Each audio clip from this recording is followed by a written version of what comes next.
बद्र का वाक़या। इस्लाम के इतिहास में जंगे बद्र एक बहुत महत्वपूर्ण लड़ाई है जो 17 रमज़ान 2 हिजरी 624 ईस्वी को मक्का और मदीना के मुसलमानों के बीच लड़ी गई थी। यह इस्लाम की पहली और सबसे निर्णायक लड़ाई थी। जब पैगंबर मोहम्मद सल्लल्लाहु अलैहि वसल्लम ने मक्का से हिजरत करके मदीना में इस्लाम फैलाना शुरू किया तो मक्का के कुफ्फार, मक्का के काफिर को यह बात नागवार गुजरी। मक्का के मशहूर सरदार अबू जहल और अन्य कुरैशी नेताओं ने मुसलमानों पर अत्याचार जारी रखा और मदीना पर हमला करने की तैयारी शुरू कर दी। मुसलमानों की सेना 313 लोग, जिनमें सिर्फ 2 घोड़े और 70 ऊंट थे। कुरैश की सेना 1000 से ज्यादा लोग, जिनके पास 100 घोड़े और 700 ऊंट थे।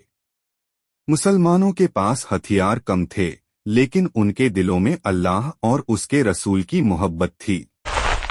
जब दोनों सेनाएं बद्र के मैदान में आमने सामने आईं, तो सबसे पहले मुबारजा द्वंद्व युद्ध हुआ।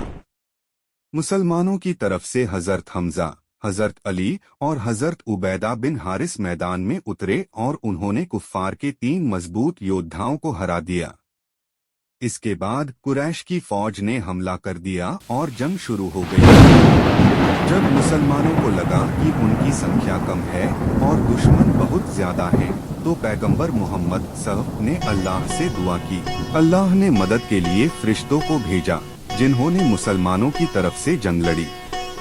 कुरान में इस घटना का जिक्र है, और यकीनन अल्लाह ने बद्र में तुम्हारी मदद की जब तुम बहुत कमजोर थे। सूरह आले इमरान 3:123। कुरैश के 70 बड़े सरदार मारे गए, जिनमें अबू जहल भी शामिल था। 70 कुरैशी पकड़े गए, जिन्हें बाद में रहमत और इंसाफ के साथ छोड़ दिया गया। मुसलमानों की शानदार जीत हुई, जबकि उनके सिर्फ 14 सहाबी शहीद हुए।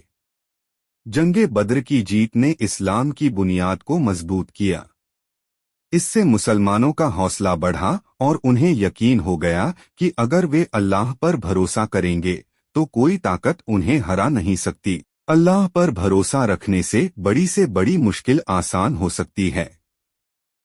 तादाद और ताकत से ज्यादा ईमान और सब्र की अहमियत है। अच्छे अखलाक और रहमत से दुश्मनों को भी दोस्त बनाया जा सकता है। कहानी अच्छी लगी तो चैनल को लाइक, शेयर और सब्सक्राइब करें।